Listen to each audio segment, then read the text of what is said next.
In a heart-stopping 60 seconds on the basketball court, an innocent boy is handcuffed in front of hundreds of furious onlookers, all because of the color of his skin.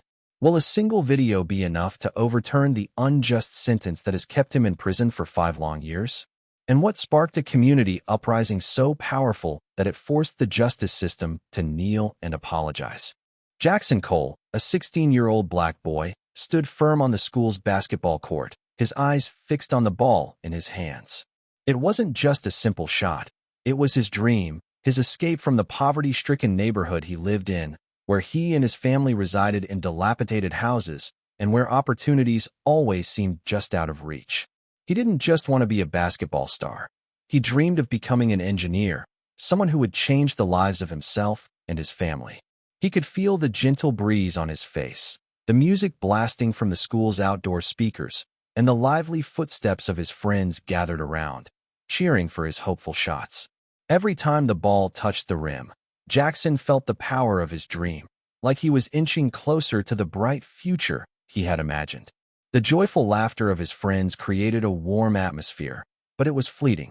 Suddenly, the sound of a police siren pierced the air, breaking the calm. A heavy feeling washed over him, like a storm was about to hit. Jackson couldn't help but turn around, seeing police cars pulling up right by the court, their flashing lights reflecting off the wet ground. His heart raced, an uneasy sensation spreading through his body.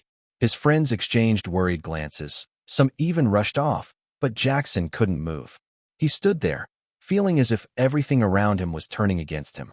There was no reason for him to be afraid, but the harsh reality was more evident than ever. He knew that one wrong move, one misstep, and everything he had been working for could come crashing down.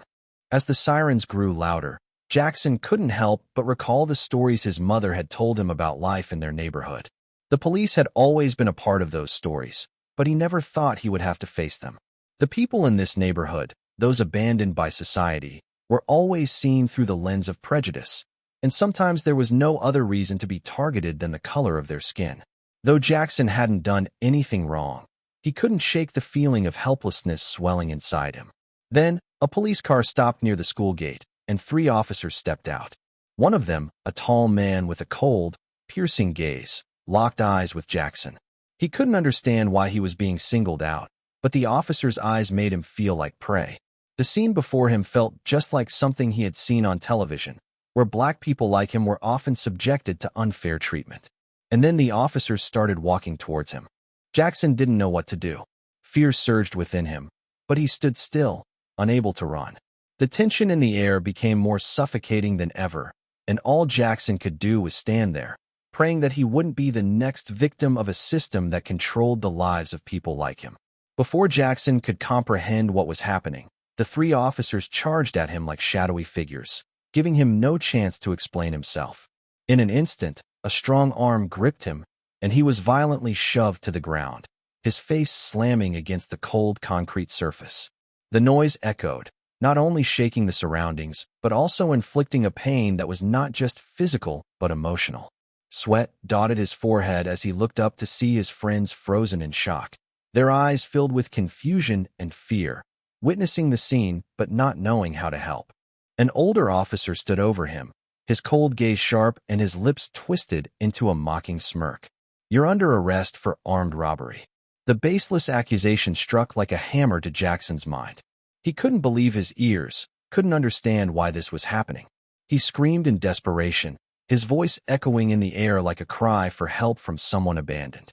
"I'm innocent. I didn't do anything."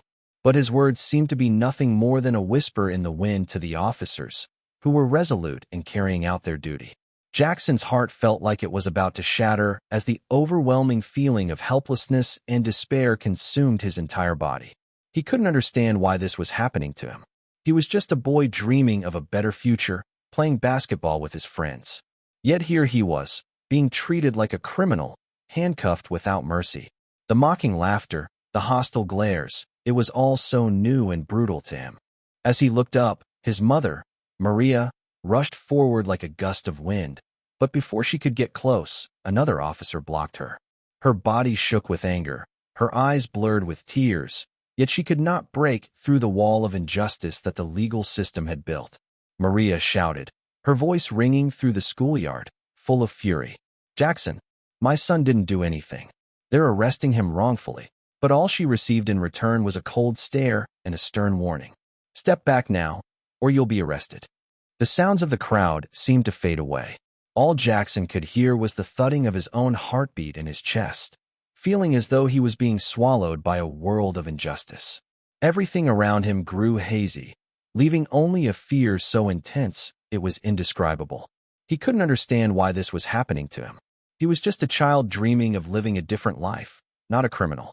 But now, all he was receiving was cruelty and unjustified discrimination. Jackson was dragged away with brutal force, his hands tightly cuffed behind his back, his body scraping against the cold concrete. Each step the officers took felt like another wound, another strike to his soul. His heart pounded in his chest, and his legs struggled to keep up with their relentless pace, his mind spinning in a fog of confusion. His eyes were blurry with unshed tears, unable to tear away from the figure of his mother, Maria. She stood there, frozen in place, her hands limp at her sides, her body trembling uncontrollably. She couldn't move, couldn't get to him. All she could do was watch helplessly as her son, the child she had fought so hard to protect, was ripped away from her in front of a crowd of strangers. Jackson's mind raced, but no thoughts could escape the suffocating weight of the moment. The whispers from the onlookers buzzed around him like flies, but they were nothing compared to the deafening silence in his chest. Every murmur from the crowd, every disapproving glance, seemed to push him further into a hole of despair. People looked on, some with pity, others with disdain, but none with the empathy Jackson so desperately needed. To them, he was just another statistic, just another face in the crowd, not a human being, not a child with dreams. He wanted to scream, to fight back, to ask why this was happening to him. He had done nothing wrong. He was just a boy playing basketball, laughing with his friends, dreaming of a better life, of escape from the confines of his broken world. But now, all of those dreams were crumbling before his eyes. His hopes, his future, were being dragged through the mud, trampled underfoot by an unjust system that had already passed its judgment before hearing his side. Every step he was forced to take felt like an eternity, his body feeling heavier with each one. His legs burned, his heart raced, and yet he couldn't escape. He glanced back toward Maria, her face etched with pain, her lips trembling as she struggled to speak, but no words came. She couldn't even reach out to comfort him, to tell him it was going to be okay. She had to watch, helpless, as the people who were supposed to protect him, who were supposed to ensure his safety, were the ones tearing him apart. "Jackson, please." Maria's voice rang out, filled with raw emotion, but it was drowned out by the noise of the officers. One of the cops shoved her back, his hands firm against her chest as he barked at her to stay away. Maria staggered, her body shaking, her eyes wide with disbelief. "He's my son. He didn't do anything." Her words were desperate, filled with an anguish that no mother should have to endure. The officer's cold response was all that met her plea. "Back off, lady, or you'll be arrested too." The words stung like ice, and Jackson felt the fire of injustice burn through him. His mother was powerless. He was powerless. All of them were powerless in the face of a system that didn't care about them, didn't care about their pain, their truth, their humanity. The crowd around them seemed to hold its breath, but in that silence, Jackson's heart pounded louder than ever. The world seemed to close in on him, suffocating him with its indifference. The murmurs and whispers grew fainter, but they were replaced by something far worse, a terrible quiet, a terrifying emptiness that filled the space between him and everyone else. His body trembled, but not from the cold. It was the weight of injustice bearing down on him, a pressure that made it hard to breathe. Each step taken by the officers felt like a brutal reminder of the life he would lose, the basketball court, the friends who had cheered for him, the future he had dreamed of. All of it was slipping through his fingers. It was as if the ground beneath him had given way, and he was falling into a void of hopelessness.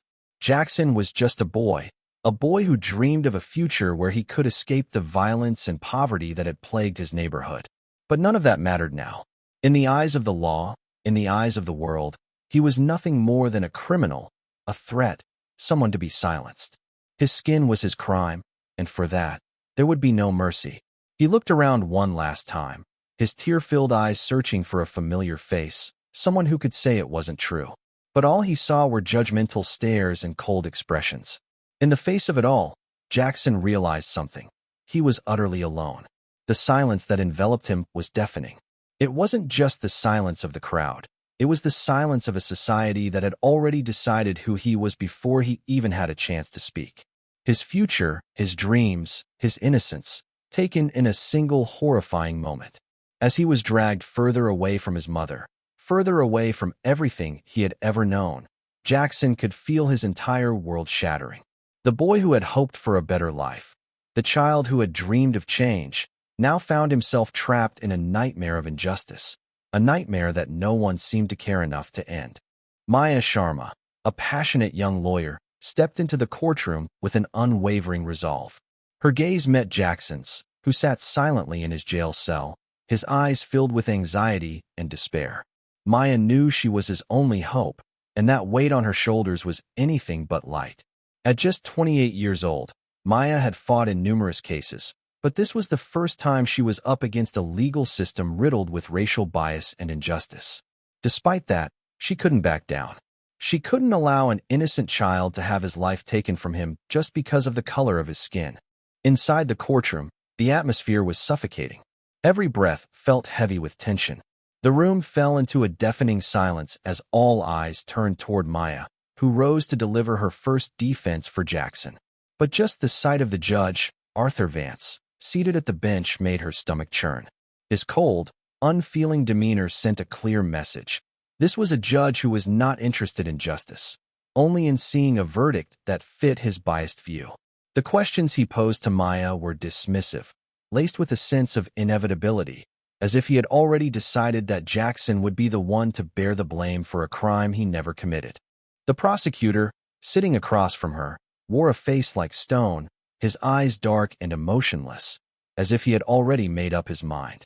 His words were full of menace, each one adding more weight to the already tense air. He's guilty. That's all there is to it. The simple, chilling declaration rang through the courtroom like thunder, igniting anger in the audience. The spectators sighed deeply, casting disapproving glares at the prosecutor, but it did nothing to change the outcome. Maya knew, in his eyes, Jackson was just another black child who didn't deserve to be defended, simply because of the color of his skin. Maya stood tall, her shoulders burdened with the weight of the injustice she was about to face. She knew that alone, with only her determination and arguments, she couldn't single-handedly change a system that had been skewed by racial prejudice and inequality for so long. But she also knew that she had to try, not just for Jackson, but for all the children like him who had no one else to stand up for them. She turned to face the judge, striving to keep her composure despite the icy stare he was giving her. "Your Honor," Maya began, her voice steady despite the turbulence inside her. "The accusations against my client are baseless. He cannot be the perpetrator of this crime simply because he was not present at the scene when the incident occurred. The evidence is flimsy, unconvincing, and the sole witness is unable to provide a clear account of what actually transpired." She paused for a moment, allowing her words to settle in the minds of everyone in the room. But Judge Vance wasn't interested in hearing it. He sighed heavily, tapping his gavel on the desk with a bored expression, as if he had already dismissed her plea. "This is a court of law, not a place for theoretical debate. He's guilty. That's all there is to it," he repeated, dismissing the defense with a finality that made Maya's blood run cold. The sense of injustice that Maya felt radiated from the judge, as clear as day. His bias was so evident in the way he was handling the case that it almost felt like an assault on her very spirit. But she couldn't stop now. She knew that if she didn't speak up, no one else would. The audience couldn't remain silent any longer. Murmurs of dissatisfaction and anger rippled through the crowd, growing louder with each passing second. Maya remained still, her eyes locked on the judge's, refusing to let his coldness shake her resolve. She wasn't just fighting for Jackson. She was fighting for everyone who had been abandoned by a legal system that was supposed to protect them. She wouldn't stop, no matter how stacked the odds were against her. Her heart pounded in her chest as she took her stand, knowing the battle she was about to wage was far from over. But she also knew that this moment, This fight could change everything for Jackson and for so many others who had been silenced by a system that had failed. Maya would not back down, no matter what. She would be their voice, their defender, and their hope for a better tomorrow. As Maya Sharma dug deeper into Jackson's case, an eerie sensation began to consume her every step. In the midst of her tireless hours of work, she started hearing rumors circulating outside the courtroom. There was an anonymous witness, someone who had allegedly seen Jackson on the basketball court at the time the robbery occurred. This could be a crucial piece of evidence, proving his innocence. Maya felt a spark of hope ignite, a glimmer of light in the otherwise overwhelming darkness. But that glimmer quickly flickered, like a fleeting flash before the storm. With her usual determination, Maya set out to track down the witness. She knew that if this person appeared in court and testified, the case would take a new direction. However, when she finally tracked down the witness's contact information, the truth was far different than what she had hoped. The man whom she had believed would speak out in Jackson's defense suddenly backed out without providing any reasonable explanation. Maya felt her heart sink, as if the last shred of hope she had for Jackson had been torn apart. But the story didn't end there. One day, as Maya was working late in her office, an unexpected message appeared on her phone. At first, she thought it was just another routine notification, but when she read it more closely, the coldness of the words froze her in place. "Shut up, or your family dies." The threatening words, sparse yet chilling, made Maya's blood run cold. She could hardly believe her eyes. Something terrible had happened. Someone was trying to silence the witness, to prevent the truth from coming out. Though she had no idea who was behind the threat, Maya immediately felt something darker at play, something far deeper than the injustice she had already witnessed. This was no longer just a criminal case. It was a system fighting to protect those who should be held accountable, not to uncover the truth. The threat was a clear sign that someone with power was working to suppress the truth, not only for Jackson's case, but for anyone daring to stand up against this corrupt system. Maya couldn't let this happen without a response. She knew this wasn't just her battle or Jackson's. This was the fight for all those who had been abandoned by the system. She understood that without help from the community, from people who could stand as witnesses to Jackson's innocence, he would never escape the unjust sentence that loomed over him. Yet, silence continued to dominate. Maya felt a growing sense of helplessness. She knew a powerful force was behind everything that had transpired, trying to keep the truth buried. The threats were just the beginning of a much darker game, one where people like Jackson would never have a chance to win. Maya could do nothing but keep fighting. But now she was not only up against the bias in the courtroom, but also against shadowy forces willing to do anything to protect the injustice. Despite the overwhelming pressure, Maya could not give in. She knew that if she didn't stand firm, if she didn't keep pushing for the truth, there would be no one left to protect those like Jackson. The battle was far from over, and Maya was ready to face whatever darkness lay ahead, because for her, the truth was worth fighting for, no matter the cost. 3 days of trial had passed, but for Jackson and those who loved him, it felt like 3 centuries. Endless mornings filled with meaningless debates, flimsy evidence being ignored, and biased judgments from Judge Vance. Maya had done everything she could, but she also knew that in a system tainted by racial prejudice and injustice, her efforts were like a drop in the ocean. She couldn't move a machine that had been designed to protect the powerful. On the final day of the trial, the air in the courtroom was suffocating. The room was eerily silent, the only sound the steady echo of police officers' boots on the tiled floor, a sign of an inevitable end. Maya stood there, her hands clenched tightly, her eyes fixed on the judge, her heart pounding not with hope, but with fear, the fear that everything would end without justice. When the jury returned, it was clear to everyone that the verdict had already been decided long ago. Maya couldn't bring herself to look at the solemn faces of the jurors, whose every decision had been influenced by bias. Judge Vance stood up, his face emotionless as ever. His cold voice rang out.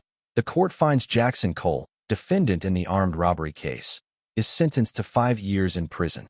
The words hit Maya like a punch to the gut, leaving her breathless. 5 years.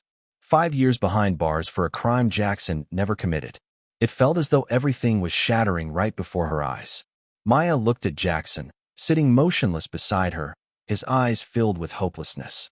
He was just 16 years old, yet now he would have to pay for a crime he never committed. Maya felt an overwhelming pain, as though a part of her very soul had been ripped away. She had fought with everything she had, yet it wasn't enough to change the outcome. As soon as the judge finished reading the verdict, a heartbreaking scream echoed from the corner of the room. Maria, Jackson's mother, collapsed, tears streaming down her face. Her anguished cry tore through the courtroom, filled with fury and despair. "No, my son is not a criminal." She sprang to her feet, her hands trembling as she tried to reach her son, but the officers immediately blocked her. She couldn't bear to watch her beloved child suffer such a grave injustice. The audience around them couldn't remain silent. Some yelled out in outrage. Others stood up, furious at the blatant injustice Jackson was enduring. Maya stood still, her hands gripping the table, trying to suppress the wave of anger and disappointment surging within her. She slammed her fist onto the table with all her might, the sound ringing out like the crushing beat of a broken heart. The room felt suffocating, as though the very air had been sucked out of it. The justice system had failed, and all Maya could do was watch Jackson, a young innocent boy, being thrown into the nightmare of his life. Maya looked around, seeing everyone in the courtroom standing silent, their eyes filled with fury and helplessness. No one could do anything anymore. The battle was over, at least in this courtroom.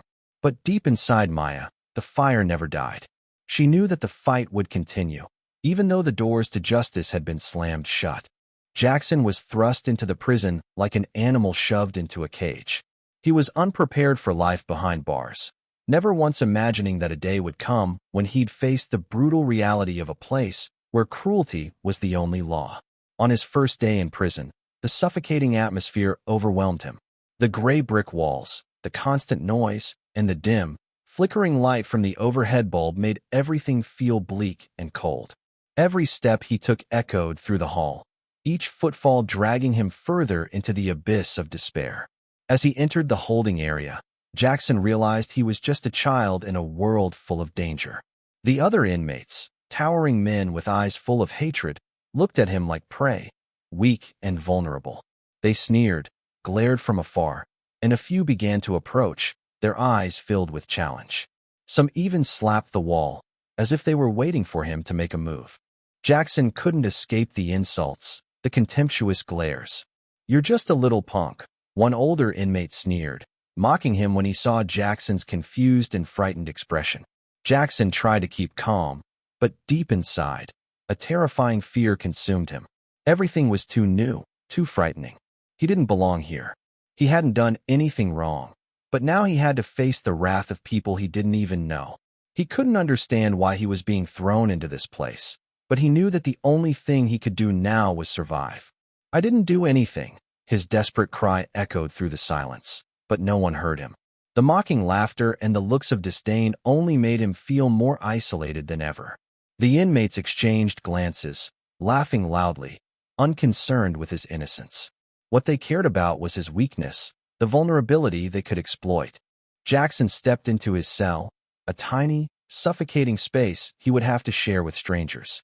The air was thick with the stench of sweat and decay, and it felt like he was being buried in the darkness. An old wooden bed, a filthy table, and a small, foggy window. That was all he had. Suddenly, he realized that not just his freedom, but even his space was taken from him. All he could do was sit there, staring out the tiny window where no sunlight ever came through, feeling as though he was entombed in a room with no escape. In that moment, an older inmate approached him, his face wrinkled, his eyes dull, as though hope had long abandoned him. "Kid, you're going to have to learn how to live in here," he rasped, his voice hoarse. "Look at you. We're not going to let you off easy." Those words hit Jackson like a punch to the face, but he knew he had no choice but to endure. He tried to stay composed despite the rising fear and rage within him. The prison's air remained stifling, and the sound of other inmates' footsteps echoed around him like a constant reminder that he had no choice but to be part of this world now. Each passing day, he felt himself slipping further away from the world outside, further away from his dreams, from the innocence he had always carried. But he couldn't give up. Despite everything working against him, Jackson still couldn't stop believing in the truth. He had to keep fighting, if only to survive in this dark, unforgiving world. Outside the cold walls of the prison, Maria fought tirelessly, but her battle seemed endless. Each day, she faced the crushing weight of despair as the doors of hope slowly slammed shut before her eyes. Maria stayed up late into the night, waking early each morning, working relentlessly to save money for a new lawyer, the last remaining hope to save her beloved son. But no matter how many human rights organizations she reached out to, no matter how many friends or acquaintances she pleaded with for help, all she received were shaken heads and soft rejections.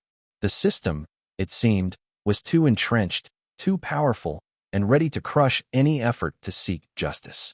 She felt the deep sense of helplessness grow within her each time she was turned away. Every time she met with a lawyer, she would tell them Jackson's story, about an innocent boy whose freedom and justice had been stolen simply because of his skin color.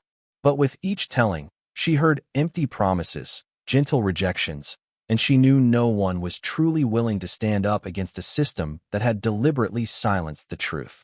One afternoon, sitting in a small cafe, the one place she went to escape the exhaustion of work and life, Maria received a call she never could have imagined. On the other end was a dry, emotionless voice, but the words it spoke made her heart stop. "Jackson has been beaten in prison," the voice said coldly, "because he refused to bow to injustice. They won't let him go."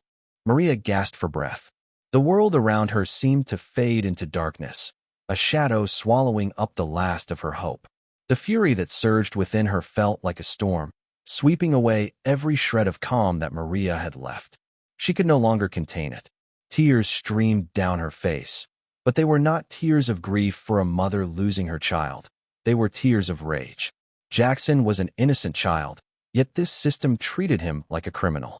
The inmates in prison didn't just beat him because he wouldn't bow down to injustice.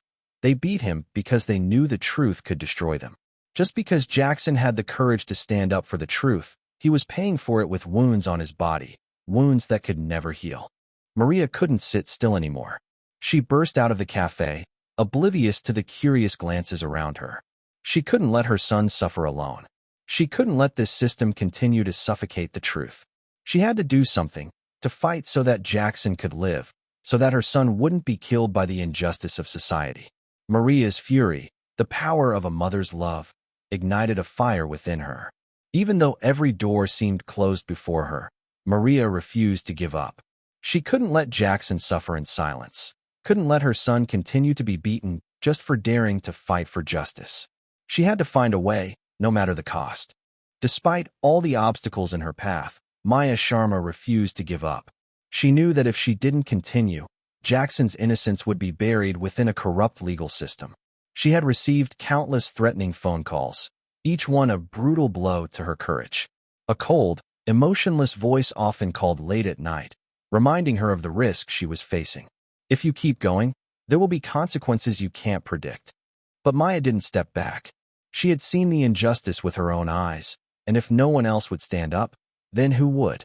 Maya dedicated every waking moment to further investigating the case, not just relying on the existing documents, but actively seeking out new leads. Every piece of evidence she uncovered felt like an important puzzle piece in the larger picture of the truth she was trying to assemble. Then, one day, as she was reviewing security footage from around the basketball court area, Maya made a crucial discovery. There was a video taken at the time of the robbery that proved Jackson couldn't have been the perpetrator. He had been on the basketball court, far from the crime scene, completely innocent. This video could be the key to unlocking the truth.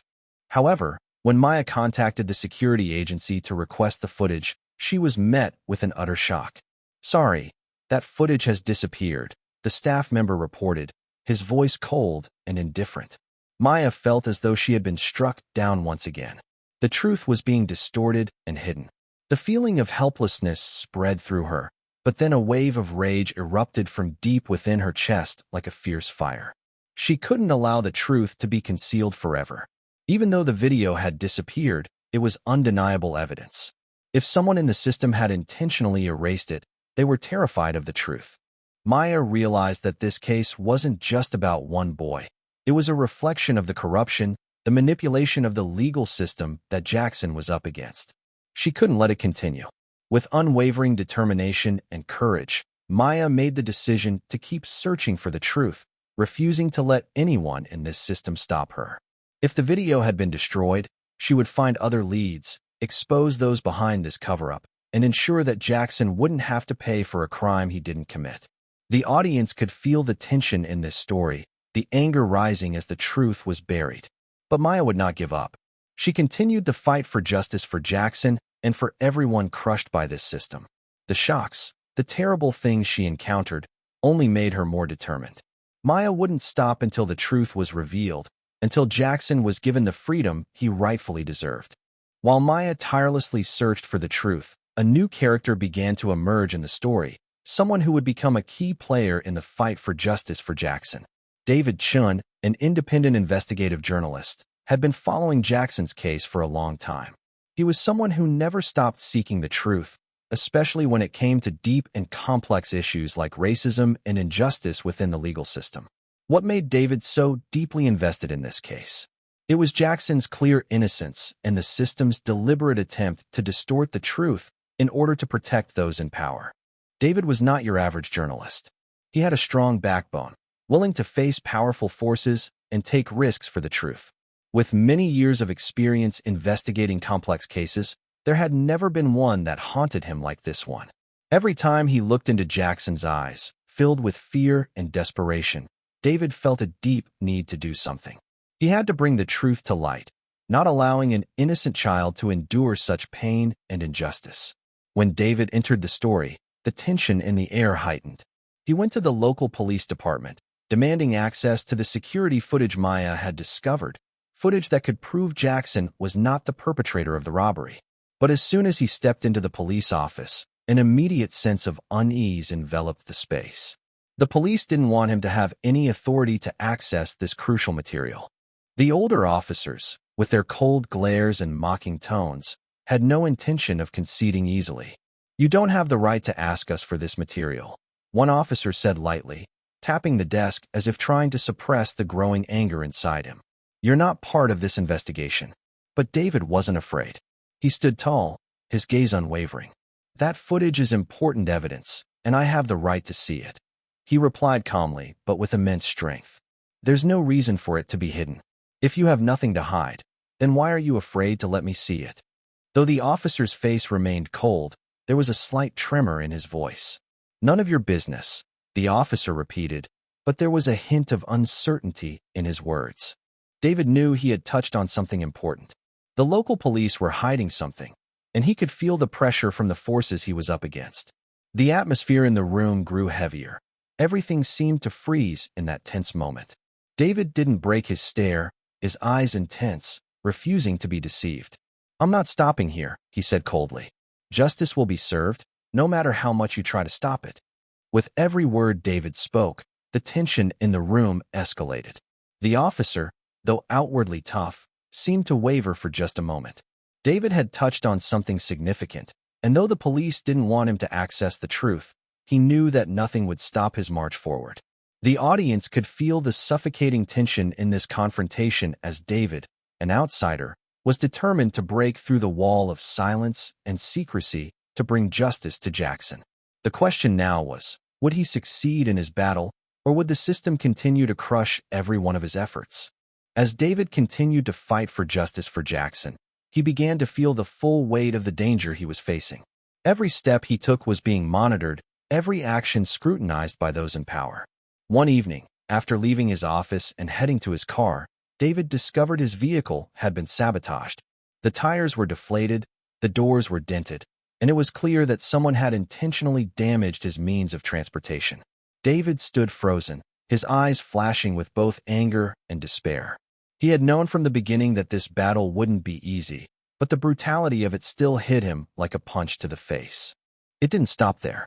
David began receiving threatening phone calls. Strange, distorted voices filled the line, filled with menace and fear they sought to instill in him. "If you don't stop, you'll regret it," one hoarse voice said during a late-night call. "You have no idea who you're up against." But David, with the resolve of an investigative journalist, didn't back down.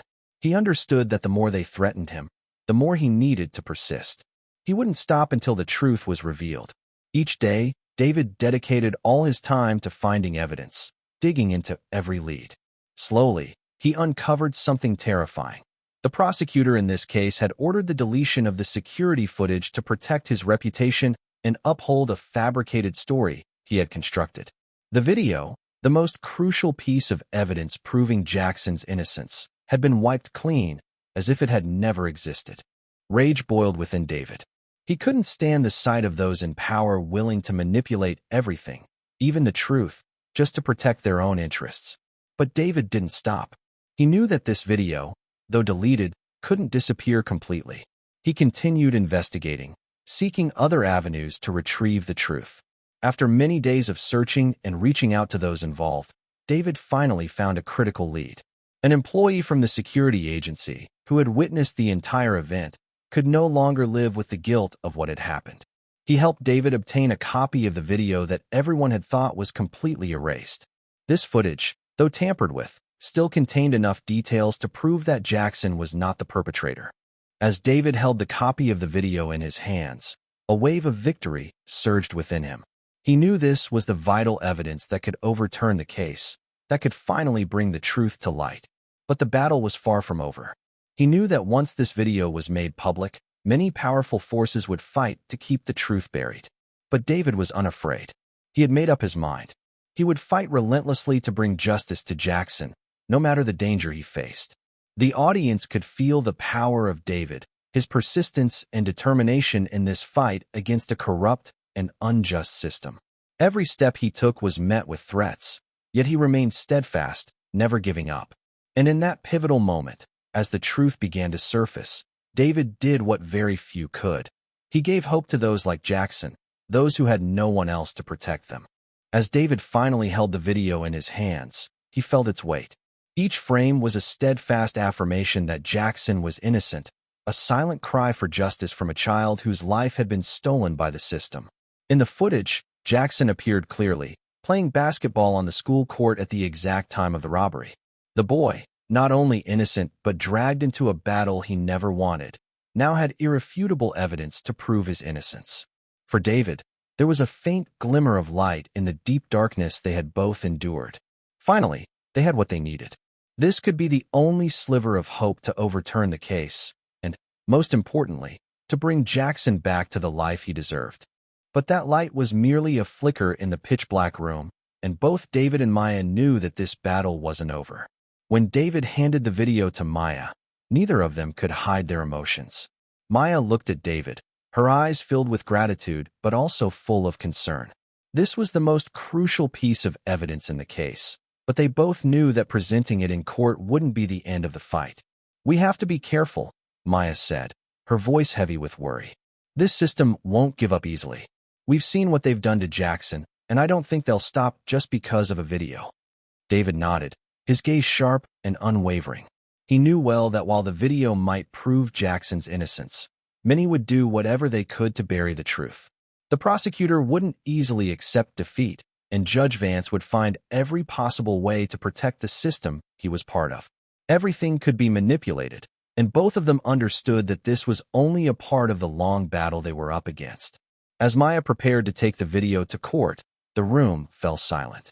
Every step she took felt heavy, as if each decision could change the fate of a person's life. They both knew this was the only chance to save Jackson, but the fear of what might happen once the video was made public weighed heavily on their hearts.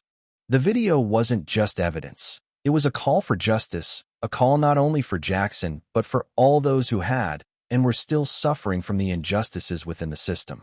But they knew that even if the video could open a door of hope, true victory was still far out of reach.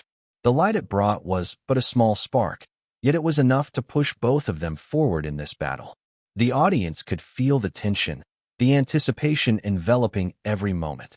Would the video be powerful enough to change Jackson's fate? Or would the system once again drown the truth? The fight was far from over, and the question of justice still hung in the air, unanswered. As soon as the video proving Jackson's innocence was leaked onto social media, it spread like an uncontrollable wildfire. The footage, showing Jackson playing basketball at the exact time of the robbery, didn't just ignite outrage in the Black community. It sparked a fire of fury in the hearts of thousands who endured daily injustice. That video, though only a few minutes long, carried an undeniable truth: an innocent child pushed into the criminal system simply because of his skin color. In just hours, the video garnered millions of views and thousands of shares, making waves across the online world. Calls for justice rang out from all corners, ranging from impoverished neighborhoods in major cities to online forums. "Jackson is innocent" became the rallying cry, uniting the Black community in a fight against racism and injustice in the justice system. But the outrage didn't stop at the phone screens. Hundreds of people, mostly Black, gathered at the courthouse, creating a sea of bodies holding signs reading, "Jackson is innocent" and "Justice for Jackson." Their faces were filled with anger, but there was also hope in their eyes. Hope from people willing to stand up for the justice that had been denied to them for years. The atmosphere outside the courthouse grew tense and suffocating. The wave of fury from the community forced local officials and police to call in riot control units to contain the crowd. Police cars, dozens of riot police in full gear with shields and batons, stood ready for any situation. The wail of sirens, the shouts of commands, and the air seemed to grow thick with the tension that continued to escalate. But despite the presence of riot police, the cry for justice from the crowd could not be silenced. The protesters didn't back down. They were unafraid of the shields, the threats, or the pressure from the authorities. They kept chanting, "Jackson is innocent," as a defiant challenge to the unjust system, a reminder that they couldn't be silenced and that the truth would not be hidden. In the crowd, Maria, Jackson's mother, stood firm, her eyes brimming with tears but also filled with resolve. She wasn't just standing there for her son, but for all those who had been, were, or would be mistreated by the system. She knew the fight wouldn't be easy, but she also understood that these flames of anger wouldn't die until justice was served. Maya stood nearby, watching the growing crowd, her heart pounding. She couldn't help but feel that they, all those standing up for Jackson, were the last remaining flicker of hope in a world filled with darkness and injustice. This battle was not just for Maya or Jackson. It was for everyone who had been trampled by the system. The audience could feel the tension in the air, the outrage building in the crowd, and the demand for justice that could not be silenced. Would this resistance have enough power to change the system? Or would it be crushed by the weight of authority? The fire had been lit, but would it burn bright enough to consume the injustice? The answer was still waiting to be revealed. Amidst the bustling crowd filled with chants and raised signs, Maria stood firm like a soldier. Her eyes, though brimming with tears, still shone with the unwavering resolve that only a mother's love could bring. Her breath was quick and shallow, and her hands trembled from the tension, but her voice rang out, strong and determined. "My son is not a criminal." Her cry pierced through the crowd, not just affirming Jackson's innocence, but also calling for justice for all those abandoned by this system. She no longer cared about the gazes from passers-by or the flashing lights of the reporters' cameras pointing in her direction. Maria wasn't standing there just to defend Jackson. She was standing there to defend a generation shoved into the shadows of injustice. Every word she spoke carried the pain of a mother who had lost everything except for her belief in the truth. "We have lived in fear every day," she continued, her voice choking with emotion. "Every night I can't sleep. I just pray for a miracle, for my son to be freed from this place. Jackson does not deserve this. He is just a child with dreams, with a future, with a pure heart." But why? Because of the color of his skin? Maria's voice cracked, but she did not stop. Her gaze swept over the crowd, as if seeing all those who had suffered the same discrimination and injustice her son had faced. The crowd fell silent, listening to every word Maria spoke, as though she had reached the very core of their hearts. People began to gather closer, not just to hear her, but to show their empathy, their shared sorrow. Maria's pain was not just the pain of a mother. It was the pain of an entire community standing up to reclaim justice. "We cannot let this injustice continue." Maria's voice grew stronger, her eyes blazing like an unquenchable fire. "I'm not just standing here for my son. I'm standing here for all the children, the families, the people who have been treated this way. We must rise up. We must fight against the system that is killing our hope. As Maria's words echoed through the crowd, there was a brief moment of silence, followed by the sound of applause. The chants of "Jackson is innocent" rang out once again, this time louder and more powerful than ever. The voices weren't just those of a grieving mother. They were the voices of a community that had risen, no longer willing to endure the injustice. They were ready to fight, not just for one child, but for all those who had been abandoned by society. Maria stood there, no longer afraid. She knew she was not alone. With those standing alongside her, she would continue to fight for her son and for those who couldn't yet speak up. She couldn't let Jackson, an innocent child, continue to suffer in a system he didn't deserve. And she knew, despite the struggles ahead, that there was still a glimmer of hope, because the truth would not be buried forever. The new trial reopened in a stifling atmosphere, as if everything was about to explode. Maya stood firmly at the defense table, her hands clenched, her eyes fixed on the judge and prosecutor, knowing that the battle for justice was just beginning. She presented the video that David had uncovered, the video proving Jackson's innocence, a clear piece of evidence showing that the boy was not the perpetrator of the robbery. All eyes in the courtroom turned to the screen as the video began to play, showing Jackson clearly playing basketball on the school court at the exact time the robbery occurred. However, the prosecutor wasn't going to let the truth slip by so easily. He immediately stood up, attempting to dismiss the evidence before everyone. "This video is a fabrication," he declared confidently. "It's part of a plot to exonerate a criminal." His words rang out, not just as a distortion of facts, but as an insult to all those who yearn for justice. But Maya remained undeterred. She knew the truth would prevail, no matter what the prosecutor said. Outside the courtroom, the crowd continued to roar. "Jackson is innocent." The chants rang out, filled with both anger and hope. The courtroom seemed to tremble under the weight of the calls for justice that could not be silenced. The cries of the crowd were a warning to those trying to bury the truth. In the midst of the tension, an unexpected witness appeared. This was someone who had once been threatened, someone who had withdrawn from testifying out of fear. But today, he was no longer afraid. Standing before the court, he testified about what he had seen on the day of the robbery, confirming that Jackson was not at the crime scene but was playing basketball at the school. "I saw him," he said, his voice shaking but resolute. "And I know he couldn't have been the perpetrator." Though the testimony came late, it was powerful enough to turn the tide. The audience in the courtroom erupted with applause, their anger reaching its peak. Everything seemed to explode when the judge had no choice but to declare Jackson's innocence. "The court cannot uphold the previous conviction," the judge said, his voice betraying his shame. "Jackson Cole, the defendant, is hereby declared innocent." The applause was deafening, like a wave crashing over the courtroom.